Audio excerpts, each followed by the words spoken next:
All right, here we go. Hello and welcome to another episode of Containers from the Couch.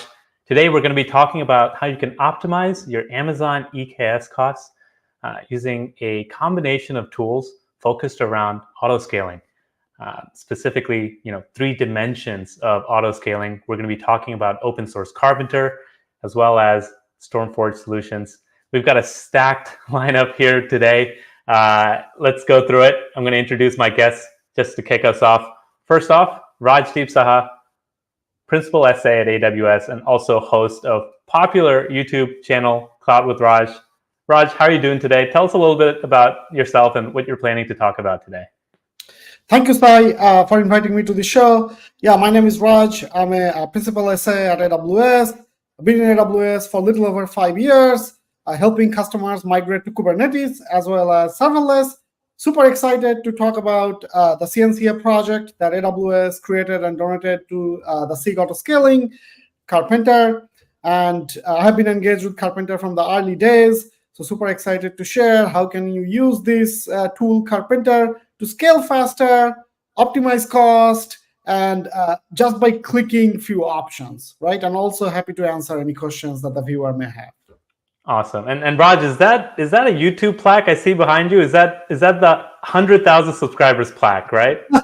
Yeah, that's the 100,000 subscriber plaque. That's amazing. That's such a huge accomplishment. That's super cool to see. That's very cool. Congratulations on that. Okay, on to our next guest here, John Platt, CTO of Stormforge. John, tell us a little bit about yourself, what you do at Stormforge, and what you're planning to show us today. Hey, Sai. Thanks for the invite. As you said, I'm the CTO of Stormforge.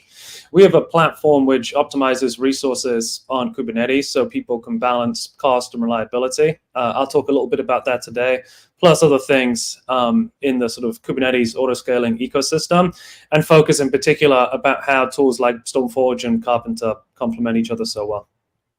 Excellent. Awesome. So for our viewers at home, if you have any questions for our amazing guest speakers who volunteered their time to be with us today, be sure to ask questions live. If we don't handle it through the episode, we can handle it at the end. We'll have some dedicated Q&A. We also have some demos that we'll be showcasing today. So as we go through those, be sure to chime in with any questions or comments and maybe drop a line in the chat. Let us know where you're tuning in from here today. Okay, first question of the day. I want to introduce autoscaling in the context of Kubernetes for our viewers. We'll start small, and then we'll get into the meaty, complex stuff as we dive into the episode. John, tell us about the three dimensions of autoscaling that are critical when working with Kubernetes clusters. So at its heart, autoscaling is all about having the right resources at the right time. And it comes down to a trade-off between cost and reliability. It's very easy to just over-provision everything, and then it will be reliable, but really expensive. And it's also very easy to save costs by starving applications, but then things goes down and no one likes that. So it's all about how you react and how you add resources when you need them and remove them when you don't. Autoscaling itself goes back, obviously, long before Kubernetes. I think on Kubernetes, it's a little bit more complicated just because it's a much more dynamic environment. There's a little bit more going on, which makes it a little bit more complicated. It also opens up a lot more possibilities and strategies to optimize. And then on Kubernetes, there's three flavors. So there's horizontal autoscaling. So that means if you have a deployment or workload and you have several replicas of it, as the load on the application increases, you add replicas, you give it more resources, you can handle more load. And then maybe it's nighttime, the load goes down, you can remove replicas and save money. So that's horizontal. Obviously, that existed long before containers. Vertical is about adding more resources, not by adding more replicas, but by making each of them a little bit bigger. So imagine you have 3 or 4 replicas, each which has half a core or 500 millicores. And you can go in and you can say, okay, maybe that needs 1 core, or maybe it needs 250 millicores. So about setting the actual size of the containers so they have the right resources at any given time. So, like you mentioned, John, this is not necessarily new concepts when it comes to Kubernetes. Folks that have worked with virtual machines in the past have probably played with the slider at VirtualBox for how much CPU, how much memory do you want to allocate to your virtual machine. And obviously for horizontal, the same analogy applies where more instances of a VM means more traffic that can be handled, of course, with maybe a load balancer sitting up front, right? Exactly. Horizontal and vertical autoscaling aren't new. The one which is new is cluster autoscaling, because when you move to Kubernetes, you're running containers, and you have to have a cluster made of a variety of nodes, different types, different sizes, shapes, etc. And that's where you need to actually understand how you're creating your cluster and adding nodes as you have more replicas and removing them. And that can get pretty complicated, which is where tools like Carpenter come in. Yeah, and hopefully Carpenter makes things easier than, back in the day. I know customers would have things like chef scripts and complex run books and playbooks to bring up compute as needed. And it was honestly a very manual process. Raj, my next question is for you. Tell us a little bit about Carpenter and how it's helping us avoid that manual process. Yeah, 100%. And you are right, Sai. It was not this easy before. So the way Carpenter works is, as John said, let's say your horizontal pod autoscaler keeps increasing the number of replicas, and the kube scheduler in the control plane keep finding the existing virtual machines to schedule those pods into. At a certain point, the cluster is out of the running EC2 instance capacity, so some pods go pending, and kube scheduler cannot schedule them into the existing EC2, so they go pending, unschedulable. So at that point, Carpenter is always looking for those type of pending pods, and as soon as these pending, unschedulable pods come into play, Carpenter spins up new EC2 instances, and not only that, it spins up EC2 instances based on your scheduling requirements and the workload request resources, right? And you can control the behavior using Kubernetes native YAML files. We call them node pool and node class. And to add on one more advantage, that the previous generation autoscaler, cluster autoscaler, the flow used to be cluster autoscaler, autoscaling group, then EC2 API. With Carpenter, Carpenter directly interacts with EC2 APIs. So not only it makes it simpler, but it's also faster than cluster autoscaler. And of course, way easier to do than the chef manual scripts that we had to do long back. Yeah, absolutely. So I want to dive into some of those advantages. So you mentioned that Carpenter is looking for unschedulable pods, and based on those is making decisions, talking directly to EC2 APIs.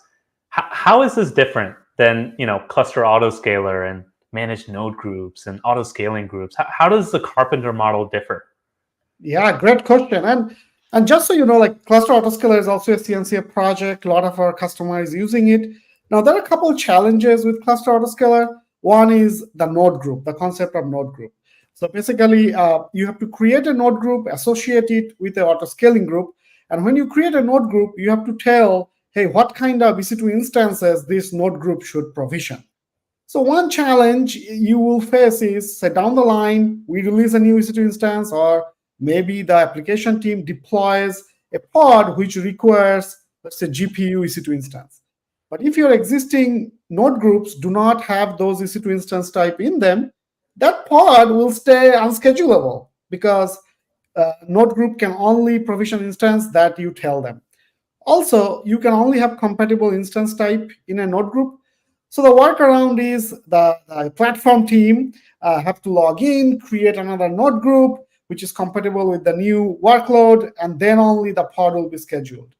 And not only that, so with autoscaling group, you have to have like a launch template with the AMI, and every time you need to create a new AMI, you have to change it there and then run recycle command, etc.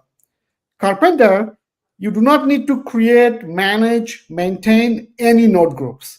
The pod becomes unschedulable.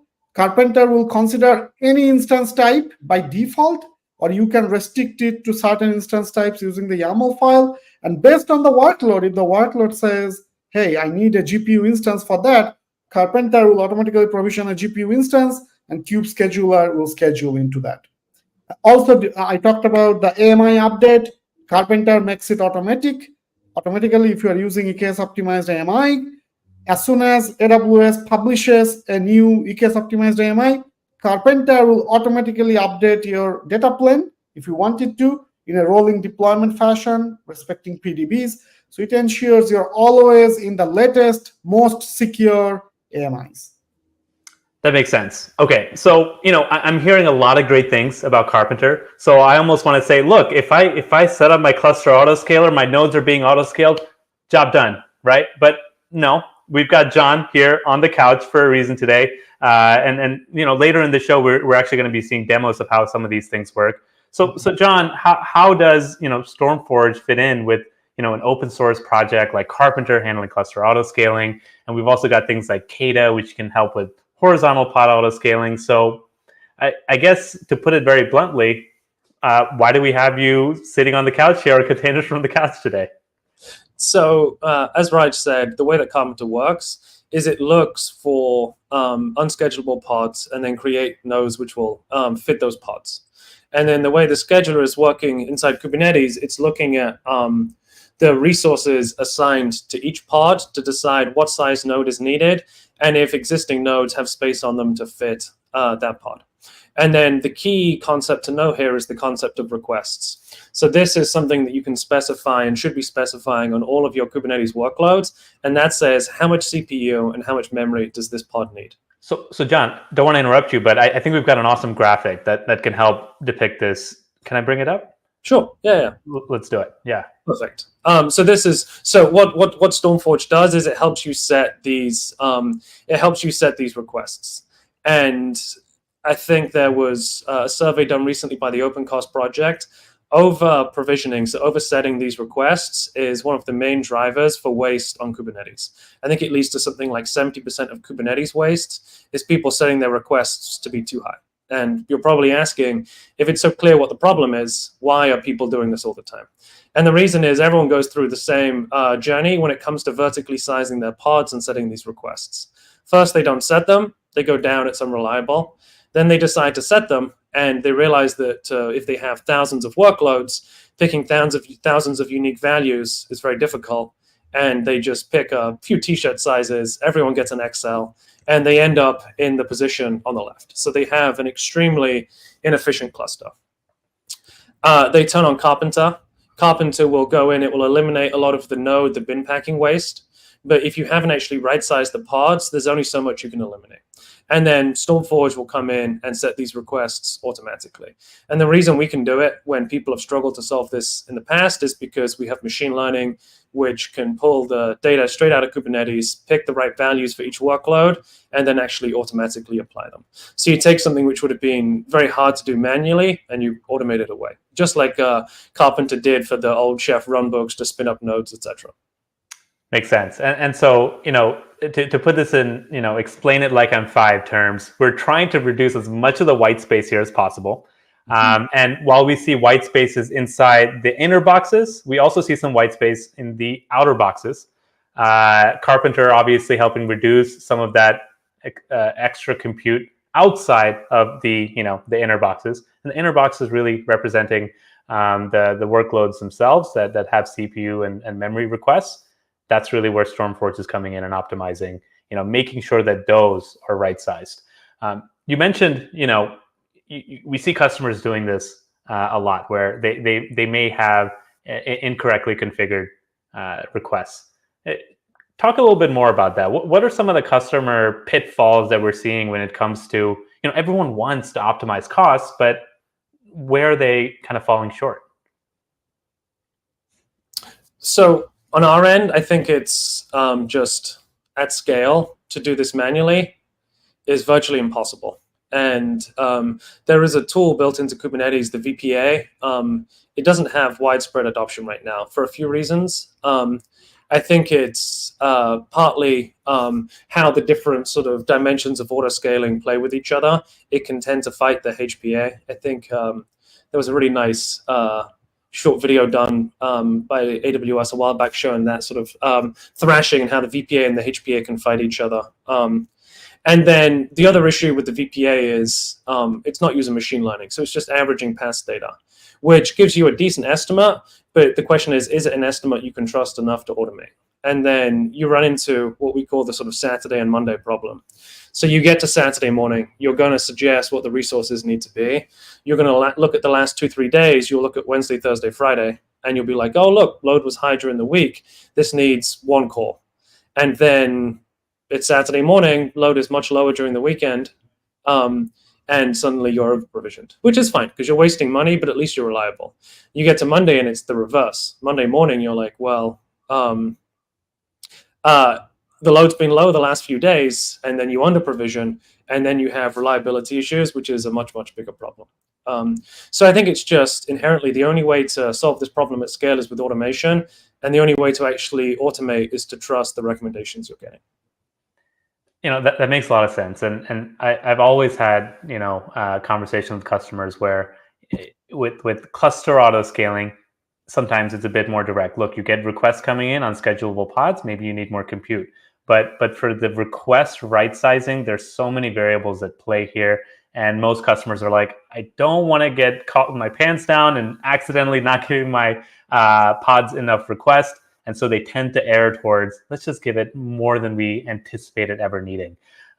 So you're absolutely right that being able to maintain individual workloads, vertical pod auto scaling at scale, that was a mouthful, is probably much more than most companies can do with manual intervention. Okay. It also comes down to just a human problem. You have platform teams who are building a platform in Kubernetes for their developers to use. And the platform teams are looking at the developers being like, why can't the developers set these? And then the developers are maybe less familiar with Kubernetes. They don't see how this rolls up to actually cloud costs. And they're not incentivized to actually solve this problem. So they're looking at the platform teams to solve it. And the platform teams are like, I'm supporting 1,000 workloads. If I did this, it would be 10 full-time jobs. So each of them just sort of sit there staring at each other. And it's not clear there's a good answer to do this manually. We've seen many people try. I don't think we've ever seen anyone succeed at managing this manually. Yeah, no, that absolutely makes sense. And from my developer background in the past, when I set these requests, I'm like, 1 gig sounds good. And if something goes wrong, then I'll mess with it. But otherwise, I'm good. Okay, Raj, I want to switch it to you because we've been talking a lot about cluster auto scaling, vertical, horizontal pod auto scaling, and I think a lot of these things are a little nebulous. Let's see a demo. Let's see how these things actually work. And I know you've got a demo for Carpenter for us today. Yeah, let's do it. Pray to the demo gods that if everything goes smoothly. I will also go over real quick on the consolidation piece, and then I'll jump into the demo because that's also another superpower of Carpenter. Sounds good. All right, can we see your screen? Yes. Okay, cool. So talking about cluster autoscaler and Carpenter, another difference is when you're running a cluster, a lot of the times you will end up in a situations like this where the first node is really bin packed, and John was showing that diagram as well, but then the last 3 nodes are not really utilized. So with Carpenter, you can just go here and enable this underutilized flag in the node pool in the consolidation policy, and Carpenter will automatically bin pack the containers and terminate the unused instances, saving you heaps of money. So we actually have a public reference, a Sentinel-1. They run a huge cluster and they enable this and save approximately like 40-50% of the cost out of the bat without doing complex analysis. Carpenter can also find out the optimal EC2 instances. Let's say, for example, M5 extra large, M5 extra large, very underutilized. Carpenter can get rid of both of them and consolidate into a M5.large, reducing the cost. But enough about the slide works and the talk. Let's jump into a demo. So what we are going to do today is, first we are going to see how Carpenter is scaling the on-demand instances. Then I'm going to enable consolidation and see how it consolidates all the pods. And then we'll go one step further and show how Carpenter can use pod instances. Also, all the steps that I'm going to show today are in our workshop that the Carpenter focus area maintains that I am part of. So you can see, you can go to the workshop. We will share all the links. It has all the different features of Carpenter, and you can just go try it out yourself. So it's not smoke and mirror that what did Raj show us that I cannot reproduce. All right, so first things first, I am running the EKS cluster. This is my CLI. To demonstrate a little bit visually so that it's a little bit easier to see, I'm using a tool called EKS Node Viewer. So you could see currently there are 2 nodes running. They are not controlled by Carpenter. They came with the EKS cluster, 14 pods running.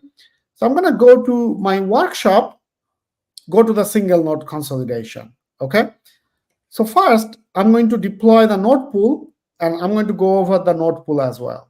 So remember, we said node pool is the YAML file which controls what type of EC2 instances should be provisioned by this node pool.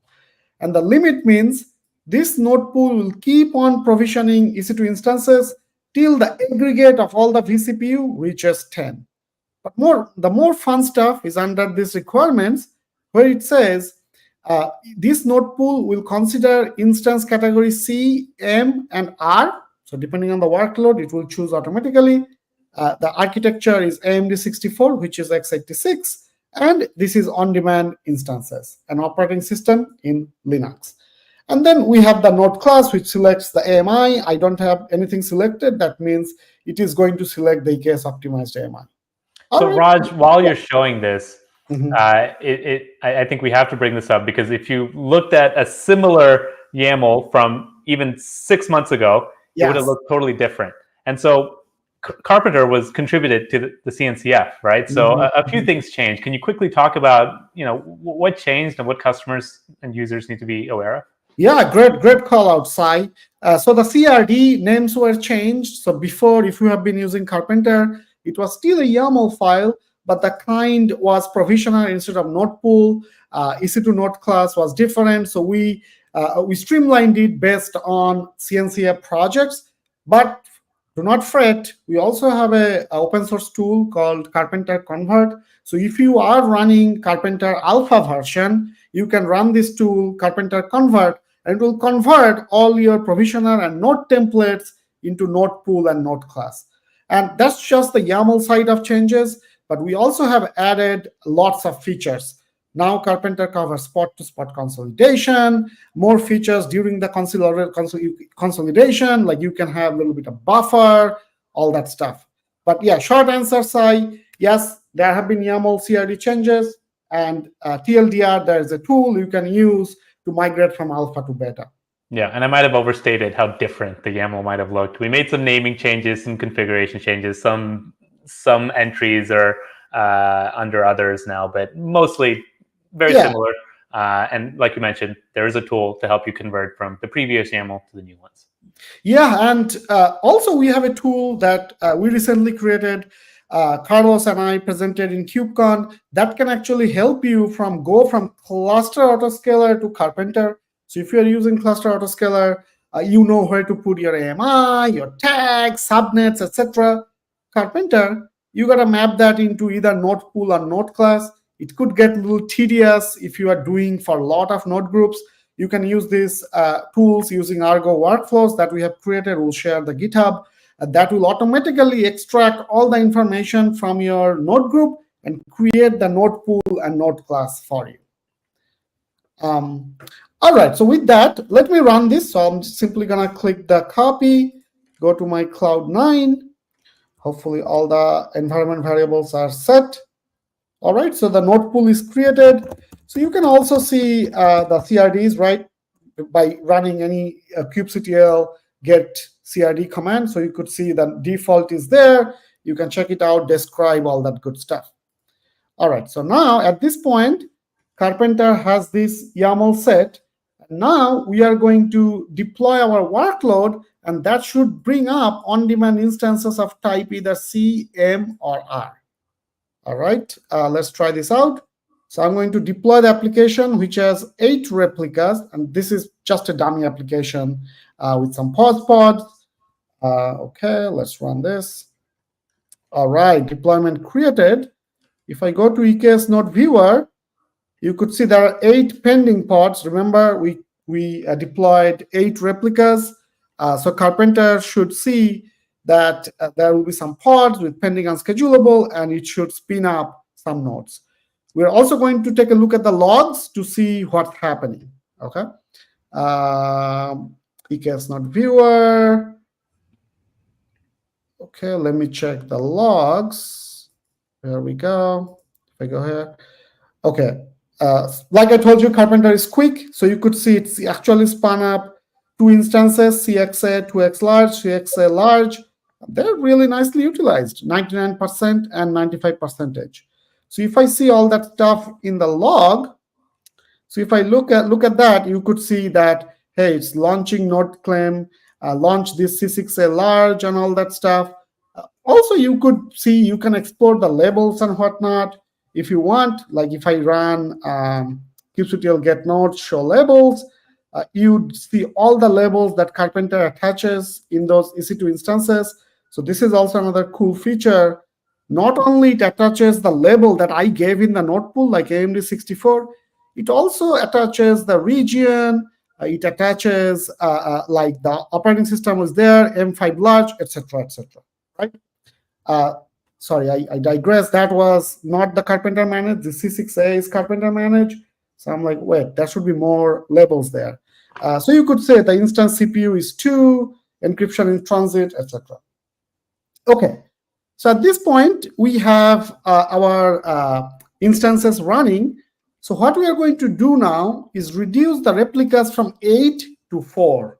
Now remember, previously with cluster autoscaler, you had to tweak a bunch of other things, and even then it was not guaranteed that it will bin pack the containers. With this Carpenter node pool, if I go back to the node pool, see the consolidation policy is when empty, expire after, and then we are going to change this to enable consolidation. So let's see. Let me actually go up to double confirm. Okay, so the consolidation policy is when underutilized. So I'm going to open this basic.yaml. Okay. And I like that it's under disruption, because some customers may decide, look, I don't want you messing with my pods all the time. Just only remove nodes when they're completely empty. I'll decide when to scale off or cordon off and drain a node. Yeah. But for customers that are okay with some of this churn, just whenever it's underutilized, go ahead and move things around. Makes sense. Yeah, 100%. You are totally right. So our YAML is under single node that we deployed. So it is when underutilized. But yeah, if you want, you can say, hey, Carpenter, only do this when empty. All right, so let's reduce the number of replicas. Let me scroll down. There we go. All right, so let me go back to the CLI. All right, so now I'm going to go to EKS node viewer, and that should reduce the number of instances and consolidates it. And we're also gonna check the logs. I go back to the logs to see what's going on all the time. And you can capture these logs and do some analysis on it as well, or trigger different things if you reach capacity or whatnot. So I'm going to go ahead and check the logs. And we should see consolidation via delete.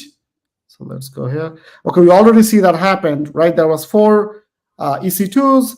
Instead of just keeping the 4 EC2s running, with the last 2 being the application EC2s, it actually consolidated everything to this third EC2 and saves you cost. This tool also show you the cost that you are going to incur real time, so you could see how much money you are going to save as well. So if I see the logs, all right, so here we go, disrupting via consolidation, delete, and deleting one candidate. So it deleted the C6A, and you could see it tainted the node, moved every pod, and then deleted the node.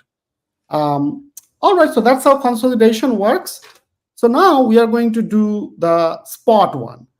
I think you viewers are smart. You already know what to change. So basically, when we have here on demand, instead we are just going to put spot. So let me go back to the workshop. Again, I'm going to go back to the module spot instances. So I'm going to clean this up just so I follow the instructions, but you can also just go here, change it to spot. All right, everything is deleted. Sai, you are pro at this. Am I going too fast? Is it making sense for the viewers? Any questions? This is awesome, and we do have a quick couple of questions in chat, but I want to make sure you get to the end of this portion before I raise those. But yeah, this is solid. Excellent. And while it is deleting everything, so this is the node pool, right, for the spot. See how easy it is to go and change. So basically, there are the limits and stuff, but the important part here is this spot.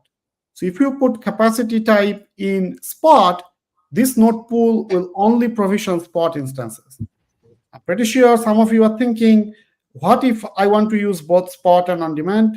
Yes, you can also do spot and on-demand, and Carpenter will always prioritize spot instances. Unless it sees there's not enough capacity, then it will automatically select an on-demand instance. What's interesting about this, I was reading one of the case studies published on our blog here, and the stat that they saw was, not only did using Carpenter help them, I think it was Grover, reduce their overall cost by 80%, but they increased the amount of spot instances they were able to use by 25%. Those are directly connected. When you're using spot in place of on-demand instances when possible, you're going to be saving more money. And so I think the way that Carpenter is configured to enable you to use spot instances, it's a game changer for a lot of customers. Yeah, 100%. And I love Carpenter, so I have to point out the spot integration with Carpenter. So, in the previous or other autoscalers, you need to make sure when there is a spot interruption, you have to make sure you have node termination handler installed. That creates a backup spot instance, etc. Carpenter does that for you. You don't have to do anything. If the spot instance is going down, AWS gives you a 2-minute warning. Carpenter traps that, create another spot instance if the capacity is available, or it can create on demand automatically, moves all the pods from your terminating spot instance to the new spot instance. Think about it. Not only it automatically picking spot on demand, but also handling interruption for you. Excellent. Okay, so with that, let me copy this. Hopefully everything is cleaned up. I'm going to deploy this. Okay, so this is the spot.yaml. If I open it up, the same YAML file. So now I'm going to go back to the workshop and then deploy our application with 2 replicas. All right, it is deployed. So if I go back to the EKS node viewer, we should see spot coming up, but I also like to check the logs. So if I go and check the logs, all right, go here. There we go. All right, created node claim, launched node plane, C6A extra large, capacity type spot, right? I'm like a CLI guy. I like going into logs and stuff, but let me go to node viewer. All right, here you go. This is the spot, the bottom one, C6A extra large spot, 7 pods are running, so 2 pods pending. So now Kube Scheduler is scheduling all the pods here. Yeah, so those are the few modules that we wanted to show, right? But as you could see on the left, you could do a lot of things. I talked about AMI, how can the data plane be upgraded? That's a popular one in real world use cases using Drift. So check it out. Whether you do same single node pool or multiple node pool, scheduling constraint, observability, migrating from cluster autoscaler, etc. Carpenter is open source. Go to the GitHub, give feedback. We will take a look and incorporate it. Also, if I have not mentioned it yet, Carpenter is free of charge. You can run it. It's open source CNCF tool. Sai? Awesome.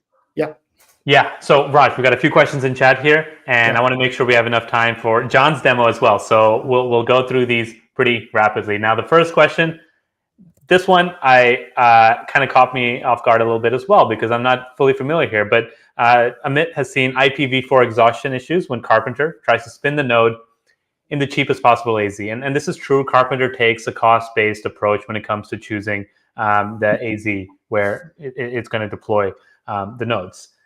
Now, is there a solution in the new version? Now, Raj, before you answer this, I do want to say that if you're running into IPv4 exhaustion problems, there are solutions outside of the context of Carpenter, things like custom networking and prefix mode that will allow you to select additional subnets for your pods that will increase the number of pods that you can run in a particular subnet in an AZ. But as far as from Carpenter directly, Raj, do you happen to know?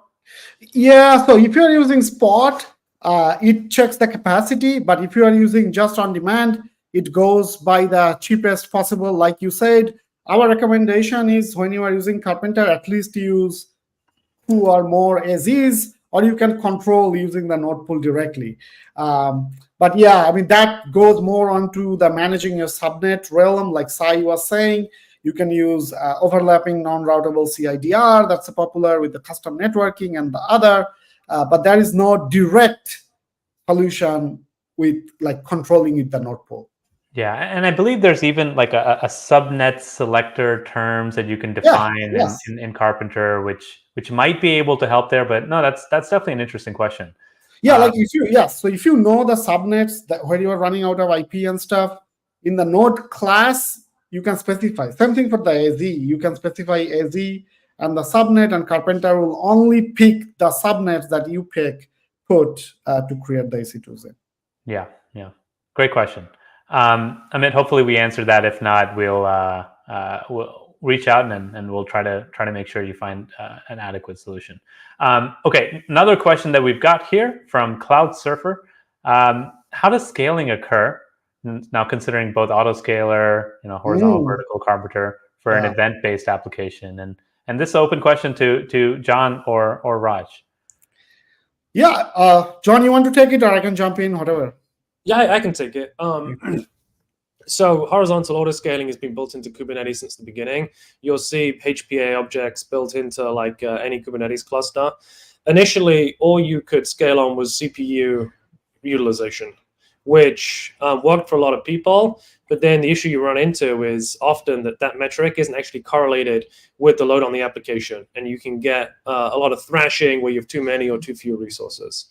So then people wanted to start scaling on other metrics, custom metrics. The number of messages in an SQS queue is a perfect example. And then suddenly there's a lot of extra work which needs to be done. You need to make sure you're plumbing those metrics into Kubernetes, into the monitoring pipeline for Kubernetes. You need to make sure if it's SQS and you need to authenticate to something outside of the cluster that you can do that. So that's where Kata comes in. Kata comes in and provides a lot of pre-built scalers which talk to other tools. We use it internally to scale our machine learning. We have a task queue of things which need to be like processed, and we scale on the depth of the queue. So Kata will handle a lot of the plumbing, the authentication, and then it also has really nice features to let you scale to zero. So if you're trying to scale on something like SQS, I would highly recommend using Kata. And I think what's nice about tools like Kata, Carpenter, Stormforge, you don't have to actually directly integrate them. It means they're easy to adopt on their own. They all speak Kubernetes. Everything goes through the Kubernetes API, and everything just works. So yeah, highly recommend Kata. Yeah, so I'll add one thing is like, so what Kata is doing, Cloud Surfer, is it's increasing the HPA, number of replicas, right, based on the queue depth. And then as the number of replicas go up, then either cluster autoscaler Carpenter comes in as usual as soon as those pods go on schedule. Yeah, exactly. So we've got a few more questions in chat here, but I do want to make sure we have time for John's demo on Stormforge. Very quickly, Raj, you did reference a migration tool for cluster autoscaler to Carpenter. Yes. If you could send me a link to that, I'll post it in chat and I'll make sure it's in the description as well. John, let's switch over to you here. We've covered in depth how cluster autoscaling helps customers save costs. Just quickly pulling up that graphic again, getting to that middle stage. Now, how do we set the accurate CPU and memory requests? That's kind of what you've got a demo for us today, right? Exactly. So as you can see in that middle step, you've deployed Carpenter, you've picked the right nodes, but Carpenter is going to respect whatever resources you have said that those pods need. And if those pods are over-provisioned, they're requesting way more than they're using, you will still have a very inefficient cluster. We regularly see people in the 30-40% range, which means for every dollar they're spending, 70% is wasted. The other thing you can see in that middle stage is once you start working with the pods themselves, the scale in terms of the unique things which need to be touched goes way up.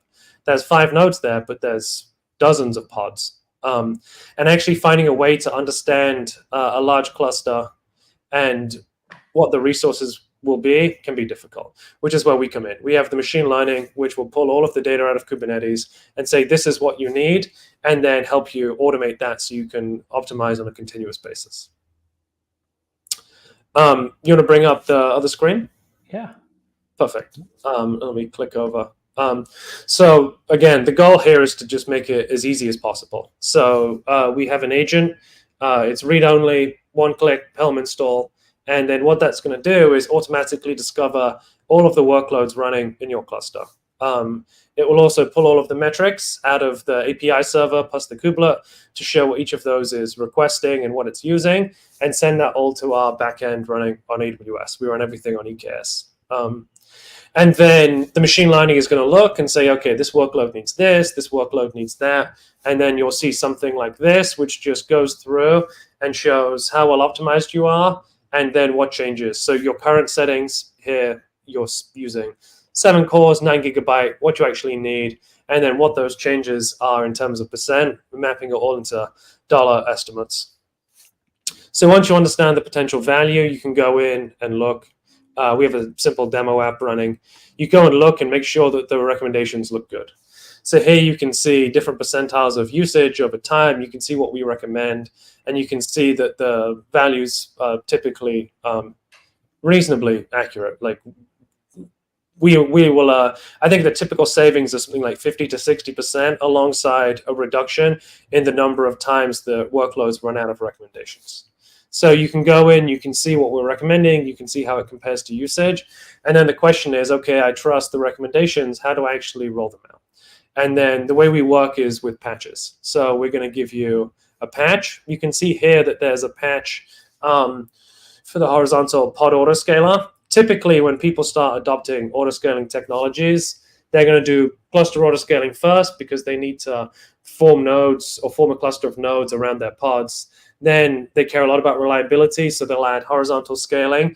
And then by the time the cost becomes a problem, they're running at scale, they will look at vertical scaling last. And that means that we're very careful to layer on top. So when we patch the horizontal pod autoscaler, we will leave the horizontal scaling untouched, and all we'll do is go in and eliminate the waste. And this is a big differentiator from the VPA, which typically fights the horizontal pod autoscaler and renders both of them effectively broken. So we have a patch for the HPA, and then we also have a patch for the workload showing the resource settings we suggest. So you have the patches. The question is, how do you deploy them? It's all API driven. You can pull them down with the CLI, and you can our CLI, and you can integrate them into your workflow however you like. Or we have a second component which you can install in your cluster, which will automatically apply them on an ongoing basis. That's what we typically see mature users doing, because again, if you have thousands of workloads, going in and patching all of them manually requires some sort of automation. And then, sorry. Yeah, John, I just want to quickly ask. So you mentioned, you have an agent that handles this, and we also kind of reference how there's AI behind this that's making the right decisions. Is there any performance overhead aligned to that agent that's running here on the cluster? No, there's no performance overhead on the agent. It's extremely lightweight. And it's just pulling data and forwarding it to the backend. Where most of the footprint of the application is in our service running on EKS, because to run this level of machine learning requires a significant amount of compute. In the past, we tried to run that inside customers' clusters, and we found that it was just extremely heavyweight for them to manage, and it was eating into the savings. So we consolidated all of that into our SaaS platform, and we use some of the technologies we talked about today to actually optimize it for cost.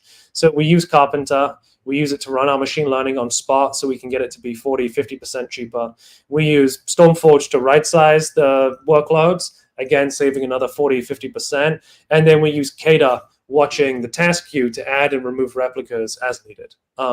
So that's how we actually managed to sort of provide the service without it costing us an absurd amount of money or costing the customer a lot of money. Yeah, I think we call that dog fooding, and I love that that you're using the solutions that we're touting here to run the service itself. That's awesome. Yeah, it's fantastic. And it's also why we work with EKS, just because it makes it really easy to actually run these things in a scalable, cost-efficient way. Awesome. I think that's the demo. Actually, no, I should cover one more thing. So the final thing, which people care about, so okay, you trust the machine learning, you see that the recommendations are better than what your developers can pick on their own, which is honestly a pretty low bar. Then you want to take it to production. You want to understand how you can control the machine learning. So we have a configuration, a bunch of configuration options. We don't expect people to set them in the UI. This is just for demo purposes to show it off. People set these with annotations and manage all in YAML, like what Raj was showing with Carpenter. So we have a schedule. You can control how often to optimize. You can also control what time of day. Most people do it overnight, so it's low risk. You can set goals for the machine learning. Should it be a little bit more aggressive and try and get more savings, realizing that it will increase the amount of time that workloads run out of resources, or should it be more conservative? And then you can set guardrails. So say don't go below, don't let the CPU requests go below this or above that. And you also, we have options on how to set limits. How people use CPU and memory limits is a pretty hotly debated topic. We support all options so people can do whatever they like. So between the machine learning and the ability to sort of control it with the goals, the guardrails, we typically find a lot of people actually get to automating optimization on a continuous basis. And people save 50, 60% with almost no effort. And we also see a reduction in reliability issues just because, again, it's a low bar to set resources better than, like Sai, you said, just guessing. Right. And I really like that it's not just a black box experience where you turn it on and it's doing a whole bunch of stuff in the back. There's configuration options that are exposed to the user. But John, I want to ask you to give us a little insight into how the AI is making these decisions. So let's say that I run the agent for 3 weeks, but those 3 weeks happen to be my off season. And now I have, my busy seasons coming up here. How does Stormforge account for that? Does it get better the longer you run it? And the first time you run it, do you just expect that it's not going to be perfect until it has enough training data to make the educated decisions it needs to make? So all of our recommendations are marked as learning preliminary mode for the first week. We want to see every time of every day of the week at least once. And then customers will typically run it for a few weeks as they get a feel for it. And then, so we talked earlier about the VPA, how it's averaging the last 2 or 3 days. Our machine learning, rather than just averaging the last few days, it's actually going to make a forecast for the next day. And then the way the machine learning is doing that is it's going in and it's trying to break down that signal into different components. So one we see a lot is seasonality. Mondays are busier than Saturdays. Lunchtime is busier than midnight, etc. And then it can break that down, but that signal won't be the same for every single workload. It'll be totally different. For example, if you have a monitoring agent which is running 24/7, that's probably completely flat. While if you have something which is related to the stock market, it's probably very hot 9 to 5 during the week and then basically completely dead any other time. So the machine learning is going to break that signal down and make predictions for the next for the length of time that the next recommendation is to be deployed for. So if you're doing it once a day, we'll have something which is valid for the next day. And then it all comes down to just a variety of time series forecasting methods to predict what do we think the probability distribution of usage looks like for the next update interval. Got it. Okay, I've got to ask, because when we call it machine learning, there's kind of an implication here. Now, for example, if there's just 2 variables on X and Y axis, if we've got time and utilization, feasibly any high schooler with a graphing calculator can make a plot and apply a line function to it and say, here's how much we should be. But I'm assuming there's more variables at play here. Really, that's when these advanced forecasting techniques come into play, where machine learning comes into play, where you're looking at things like days of the week and additional factors. Can you give us a little bit of insight into what are some of those variables that we're using to analyze and make decisions about the limits? So it is mostly around usage. we do look at a few other variables, and Kubernetes is tracking a lot of things, not just about what resources are being requested and used, but also throttling and like other sort of saturation metrics. But it mostly comes down to how do you automate this at scale? And what's a good example? So everyone is going towards big data, and what we find is that even if you have hundreds of copies of the same application, they're all getting different traffic at different times, they have different configurations, etc. Every workload is a snowflake, and it's how you can actually learn the characteristics, the fingerprint of that snowflake over thousands of different workloads, without making basically any mistakes. So it comes down to how do you automate the model training process? How do you find the different levers which let you sort of exploit the different characteristics, and actually then drill into this is seasonal, and then this is seasonal, this one isn't, this one's trending, this one isn't, this one's noisy, this one isn't, and then how you architect the machine learning so that over time you can feed more variables into that. For example, payroll runs first Friday of the month. And then again, it's as you said, it's not a black box. How do you expose that to users so they can feel like they are in control, so that they will get better recommendations, and also they trust the recommendations coming out of it? Gotcha. Awesome. Okay. Now we talked a little bit about that dog fooding of how Stormforge is using Carpenter behind the scenes, how you're using your own solution behind the scenes to manage these complicated machine learning tasks at scale. Essentially economies of scale, right? Passing those savings and doing these at scale so that your customers are able to take advantage of that machine learning to cut costs in their clusters. Now, I'd love to hear more about that. Very quickly, I just want to say, folks that are in chat, if you have any questions for our guests here, Raj or John, now's the time to ask. We've got a few minutes here to tackle questions. While you're asking questions, John, tell us a little bit about how Stormforge is using these solutions behind the scenes. So, as I said before, running machine learning can get very expensive just because it's very compute intensive. And again, it comes down to the three dimensions of autoscaling. So specifically for us, a lot of our users optimize overnight just because they expect traffic to be lower. So we get very large spikes.